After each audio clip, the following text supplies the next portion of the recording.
देखिए, अगर ये पूछा जाए कि भक्ति के क्या फायदे हैं या भक्ति से सबसे बड़ा क्या फायदा होता है, तो भक्ति एक ऐसी विधा है जो आपके अंदर धैर्य डेवलप कर देती है। आपके अंदर धैर्य स्थापित होने लगता है, पेशेंस आने लगता है।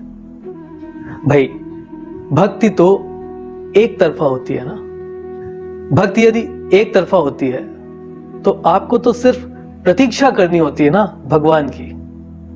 आप सोचिए, आज के समय में हम कितने इम्पेशेंट हैं और हमारे अंदर धैर्य की कितनी कमी है। यदि हमारा कोई भी कार्य तुरंत नहीं होता तो हम धैर्य खो देते हैं। हमें ऐसा लगने लगता है कि यह कार्य तो हमारा तुरंत होना चाहिए।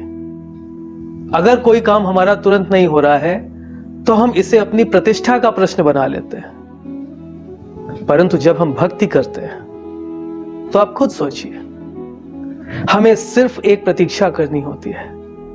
यह हमारे अंदर धैर्य का अंकुरण करती है।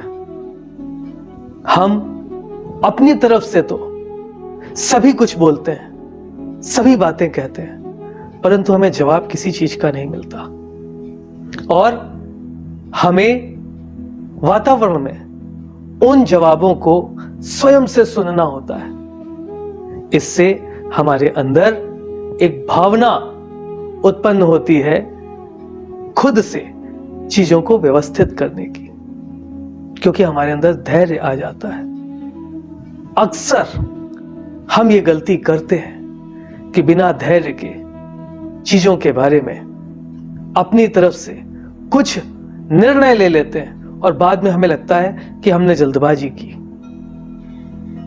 जीवन जीने के लिए, अनुशासित रहने के लिए धैर्य नितांत आवश्यक है और धैर्य का अंकुरण भक्ति करती है।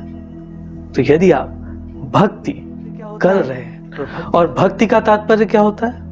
भक्ति का तात्पर्य सिर्फ भगवत भक्ति या ईश्वर भक्ति ही नहीं है। भक्ति का तात्पर्य है प्रयास, यानी प्रयास आपके अंदर। देखिए, आवश्यक नहीं है कि हर प्रयास सफलता की ओर ले जाए, परंतु यह बात ध्यान रखिएगा, जब कभी भी हमें प्रयास में सफलता या असफलता मिलती है तो यह हमारे अंदर धैर्य उत्पन्न करता है। तो भक्ति कीजिए, धैर्यवान बनिए, सफल बनिए। ठीक है।